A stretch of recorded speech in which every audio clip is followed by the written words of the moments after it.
Fox 61 Morning News starts now. Right now at 8 o'clock, monkeypox is in Connecticut. We're going to have details on the individual who caught it and what officials are saying this morning. Plus, a plane crash near a Boy Scout camp will tell you what we know this morning about the state of the pilot and the camp.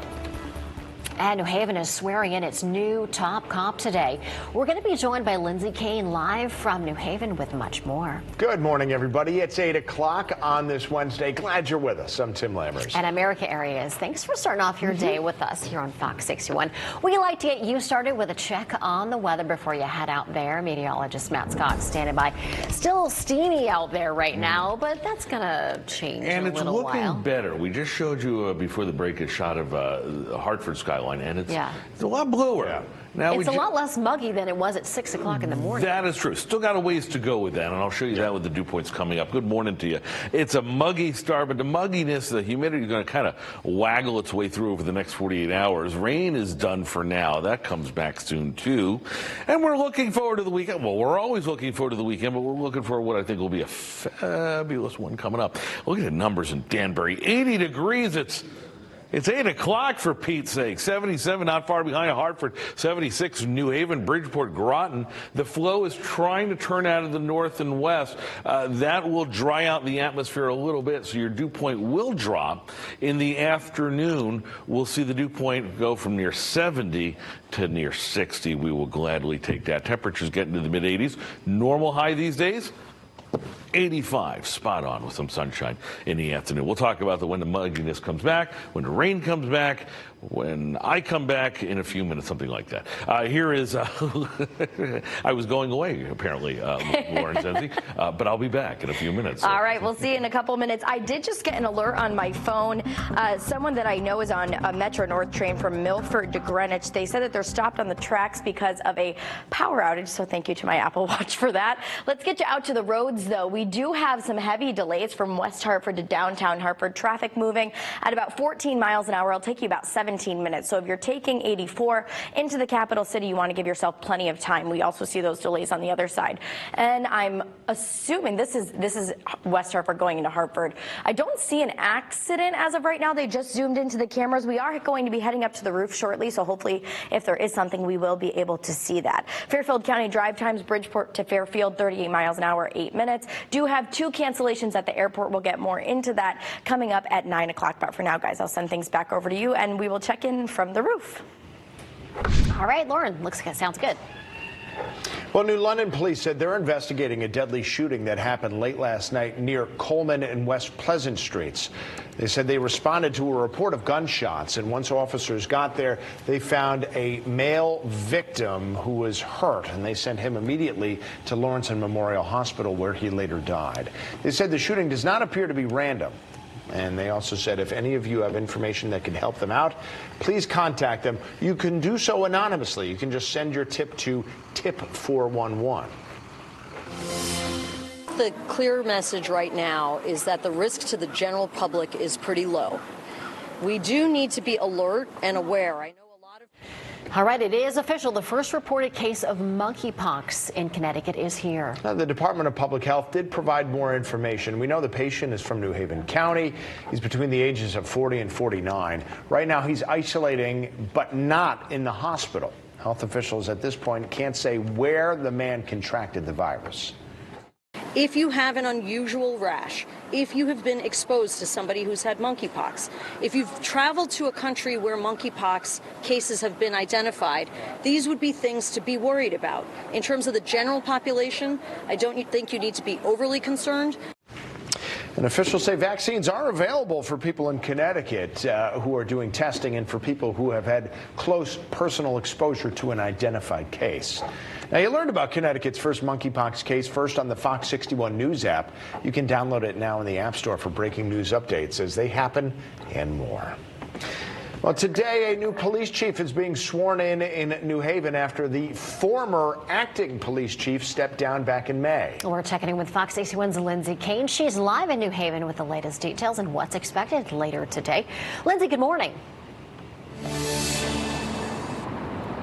Hi, good morning. Well, today the city is swearing in Carl Jacobson as the New Haven police chief. Now, Jacobson currently serves as assistant police chief. Last night, the board unanimously approved Jacobson for the role. Jacobson has served the police department for the last 15 years. Mayor Justin Elicker says this is a critical time for the city, and Jacobson is focused on public safety. The mayor says he and Jacobson see eye to eye on community policing and an overall holistic approach to public safety. The city's former acting police chief, Renee Dominguez, stepped down back in May.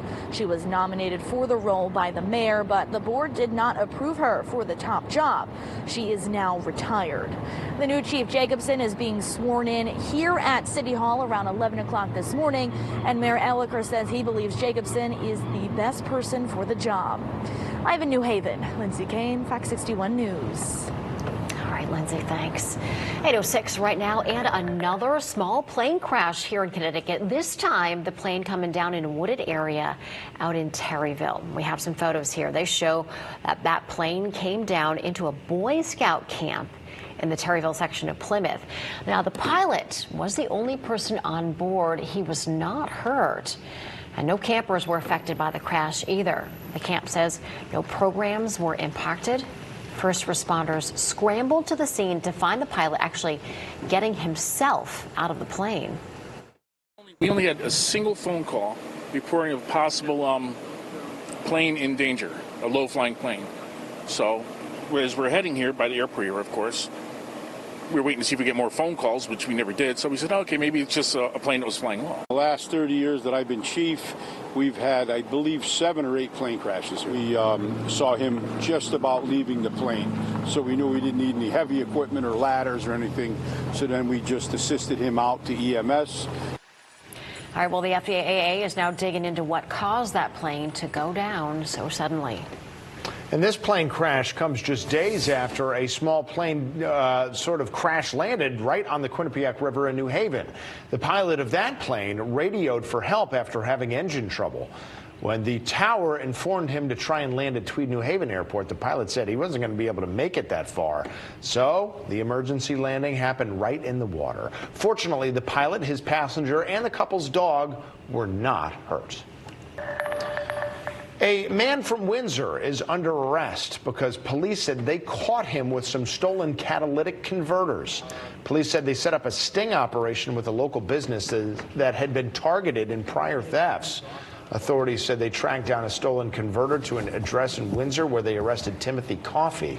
Police said they also found a second catalytic converter at his home. He's now been charged with 4th-degree larceny. A half a dozen firefighters were taken to the hospital after a fire at New Milford High School yesterday. Officials say the fire started on the roof and then it spread into the school. A number of crews from surrounding cities and towns were brought in to help battle those flames. Now, the 6 firefighters have since been released from the hospital.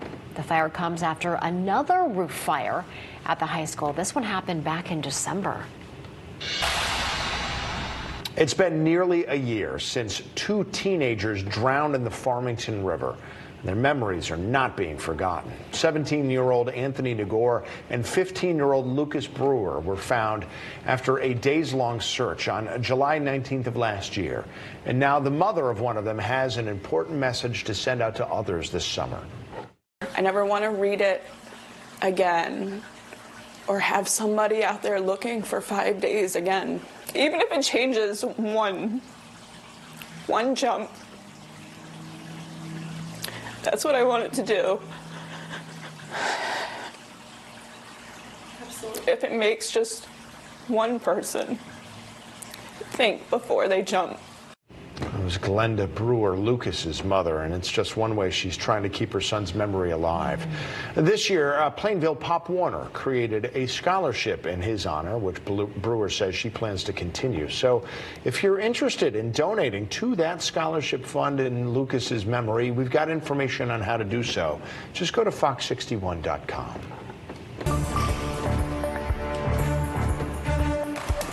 Authorities are desperately seeking a motive for the deadly July 4th parade shooting as the community focuses on healing now.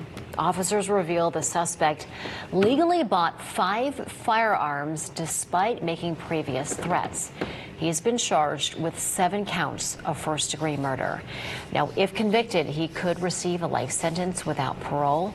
Officers believe he had been planning this attack for weeks. There is no reason that we have weapons of war on the streets of America. We need reasonable gun safety laws. A bond hearing for the arrested shooter is expected later today, where a judge will decide whether he should be released ahead of the trial. Well, coming up on the Fox 61 Morning News, American kids might not have the best heart health. We'll tell you some of what researchers are saying is the cause and what you can do to help improve your kids' cardiovascular health. And our state has seen a large increase in wrong-way driver this year. What officials say the cause is and what you can do to stay safe.